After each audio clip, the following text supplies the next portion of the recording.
It's a situation you might well have found yourself in. Stuck in a relationship that's going nowhere, you know the whole thing needs to be knocked on the head, but God, it's hard to bring yourself to do it. But Arsenal finally had the dreaded chat with Arsene. The weirdness and sadness have passed, and after having a shave, facing a few home truths and hitting the gym, there's a new, fiery Spanish man in their lives. But will it be a happy and fulfilling next step, or could it all end in drunken 3 AM texts to their old flame? Only one thing's for sure, life after Wenger is a step into the unknown. In the couple of months since being appointed, Unai Emery hasn't been shy about stamping his mark on the Arsenal squad, and things certainly feel a bit different around the Emirates going into next season. For a club of their size, Arsenal are in the unusual situation of not having many players away at the World Cup, perhaps a reflection of how far their stock had fallen towards the end of Wenger's reign.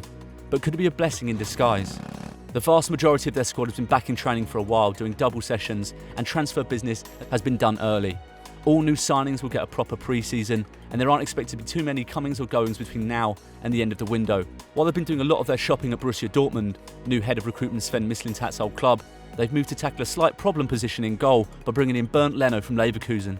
It's the signing of Lucas Torreira that's really got the fans excited though, and while the decision to release Jack Wilshere and Santi Cazorla might not have gone down well with all Arsenal fans, it does suggest a change of direction at the club.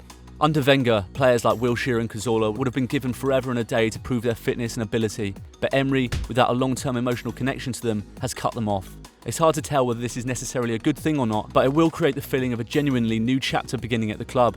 And after increasingly predictable campaigns under Wenger, you've got to think that'll be appreciated. It's been refreshing, I think, to see us make moves early, identify targets, get them. On the flip side, obviously, you see us letting go of Cazorla and Wilshere, who Arsenal fans identify with so much. They love them so much. They love, me as well.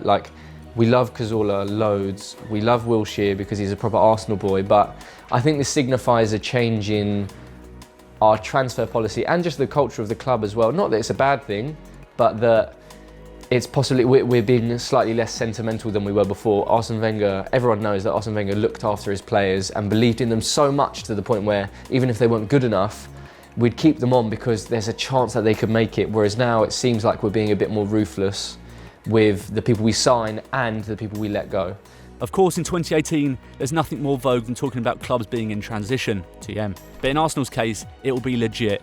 How could they not be after 22 years with the same man at the helm?